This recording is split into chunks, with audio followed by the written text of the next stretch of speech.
Transformer खराब झाल्यामुळे 8 ते 10 दिवस लाईन बंद होती. आपण सांगितलं मॅडम खरं आहे की 153 टॉवर आहेत, पण त्यापैकी जे 11 टॉवर आहेत तिथे राईट टू ऑफ वे हा रस्ता नाही, त्यामुळे तिथे बनवण्यात येत नाहीत. आणि 16 टॉवर जे आहेत ते सीआरझेड मध्ये जातात आणि 23 टॉवर वरपट्ट्याच्या ज्या हरकती आहेत त्याचे ओनरशिप आहेत, ह्यामुळे ते टॉवर रखडलेले आहेत. 2023 साली ही कमिशन झालं. वसई विरार शहराला पाणी 403 MLD पैकी 170 MLD वसई विरार शहराला पाणी आणि बाकी भाईंदरला पाणी, मीरा भाईंदरला. परंतु ते 2023 नोव्हेंबर म्हणजे जवळजवळ 18 ते 20 महिने 22 महिने झाले.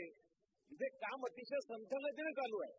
मी पारेषणचे म्हणजे संजीव कुमार साहेबांनाही भेटलो आणि MMRDचे मुखर्जी साहेबांनी भेटलो. पण ज्या जोरात काम चालू व्हायला पाहिजे होते तेवढं चालू झालं नाही. MSCB म्हणजे पारेषण आणि हे फॉरेस्ट वाल्याचं एक संपर्क केला पाहिजे, एकमेकांशी बोलून त्या टॉवरचा जो प्रॉब्लेम आहे फॉरेस्ट जागेचा तो आणि सीआरझेड संदर्भात त्यांनी तातडीने ही कारवाई केली पाहिजे. नंबर 1. त्याचबरोबर तिथे मी मागणी केली होती की जनरेटरची एक व्यवस्था जो 12 कोटी रुपये खर्च होतो त्या जनरेटरला वसई विरार महापालिका महिन्याला 5 ते 6 कोटी रुपये पाण्याचे MMRDला अदा करते. तर 10-12 कोटी रुपये खर्च करून जनरेटर येणार असेल तर नियमित पाणी पुरवठा या वसई विरार महापालिकेला निश्चितपणे होऊ शकतो.